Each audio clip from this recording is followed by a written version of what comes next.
All right, y'all, what's going on? It's Combo Breaker 99 back with another quick post-fight discussion video. All right, y'all, let's talk about it. Veronica Hardy versus JJ Aldrich. All right, y'all, so I had to watch this fight again because y'all know first time around it was kind of a close competitive fight. And first time around, I felt like JJ Aldrich did enough to win just by edge. But when I watched it again, I said, you know what? It really looks like Veronica Hardy, she did do more damage in the first round because, going by the first go-round, I had it first round for JJ and first and the third round for JJ. And second time around, I give first and second round to Veronica Hardy. I think she just did more work in both of those rounds. But what this fight came down to was just a close competitive fight. It was real good, though. I enjoyed it. It was a good fight. I don't know, something about the pacing of it. I could have watched two more rounds. Like, it could have been like a 5-round fight just at the pace they were fighting at, and I think that was kind of like the downfall for JJ as well. Like, she had to pick up the pace, in the early rounds, in the early minutes, and, get that work in. So I don't see this fight as like a robbery or anything. It was a close competitive fight. And what it came down to is whoever was announced the winner, you can't blame.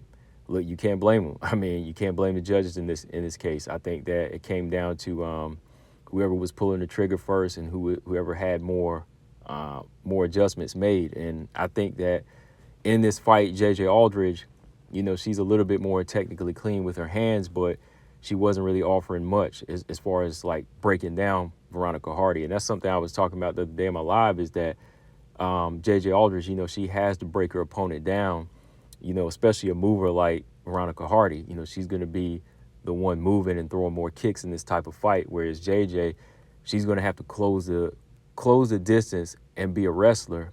And if she's going to strike, she's going to have to use her timing, because this fight here was basically timing and technique versus speed and power.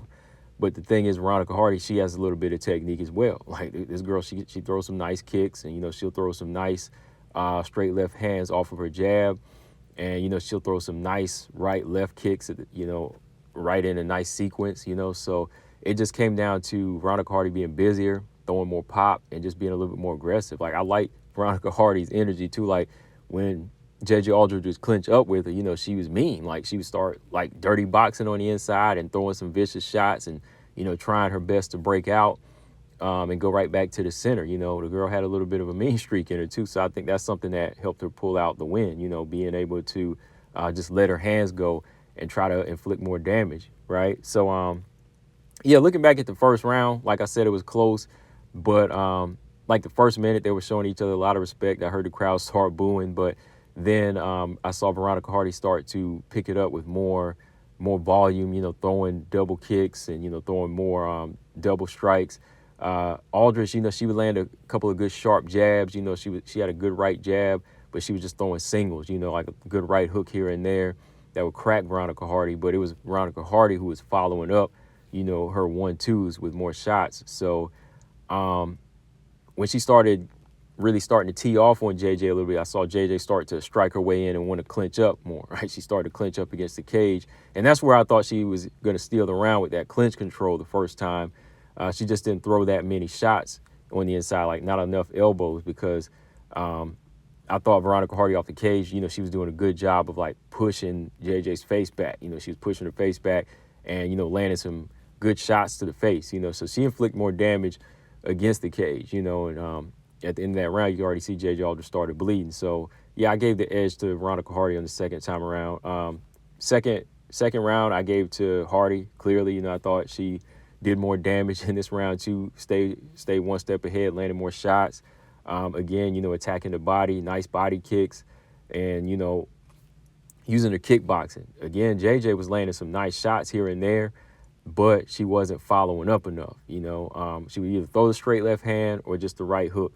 She couldn't really get off enough shots. And she also wasn't throwing too many kicks. She wasn't throwing enough kicks to slow Veronica Hardy down, or throw enough body kicks, or even like jabbing to the body. Maybe if she jabbed to the body a little bit more, she could have opened up some straight left hands up top. Like, that was the one thing, like, JJ wasn't getting down, like throwing 2s and 3s instead of just one hard single. Because her hard single was effective, but if she followed it up, she probably could have dropped Hardy earlier, which, going into the third round, was the only round that you could really say JJ locked in, is when she did start to find the timing. Like, opening minute of the round, you know, she threw that good shotgun jab right down the middle, caught Veronica Hardy. Veronica Hardy stepped in again. She caught her with another left hand.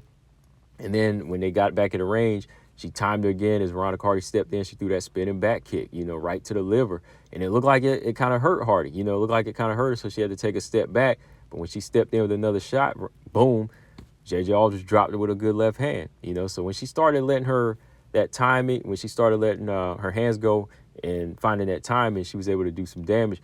Dropped Veronica Hardy. She went into that north-south position and was able to transition back to a top position and control the majority of the round. So yeah, I think JJ Aldrich started to figure it out just a little too late. You know, if she would have started working the body a little bit earlier, the fight probably could have went her way. But Veronica Hardy just so much more fluid, and like I said, just had that main streak to let her hands go. So yeah, I think 29-28 for Veronica Hardy. You can't argue that. Like I said, if anybody was going to lose in this one, like by a margin, they only have themselves to blame. You know, can't blame the judges. They only have themselves to blame in this one. So yeah, I think this is just another one of the things with JJ Aldrich where she's always fighting behind somebody or not committing enough, you know, and that's what cost her again in this fight. But yeah, I think, JJ definitely has good boxing, but it was almost like in the first round, she didn't really want to fully engage and just control the pace. Like she was looking for that opening, like trying to find that opening for a takedown, which she did get that clinch once in the first round, but it was just, you know, it was still early in the first round. That's why Hardy had a lot of energy to fend off the takedown, which she needed more than just that clinch. She needed to really work the body with knees, and she needed to dictate the pace with her striking. You know, even if Veronica Hardy's gonna move, I think JJ needed to use she just needed to use a little bit more a variety of attack with her striking. So again, you know, that's gonna be her downfall if she doesn't pick that up, you know, and start throwing more kicks throughout these fights. You know, top 10, you know, they're just so much more well-rounded. But moving forward for the winner here, you know, for Veronica Hardy, as far as matching her up with anybody in the top 15, it's kind of tough to say who she would like run through and just make her way up to the top 10.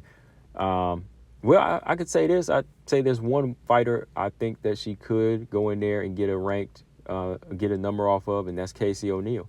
I think that Veronica Hardy's style would fit well against Casey O'Neill. I think she can move enough, and I think the angles that she throws kicks and punches at, and I think she's physically strong to kind of fend off Casey O'Neill.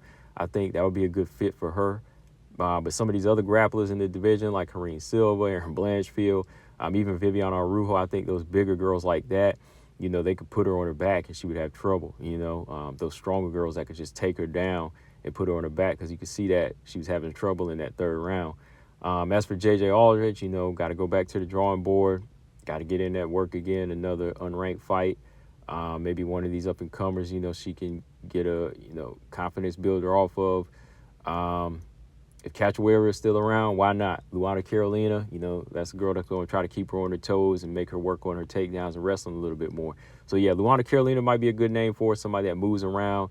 She's going to need to kind of work on letting her hands go and just really start working on pulling that trigger.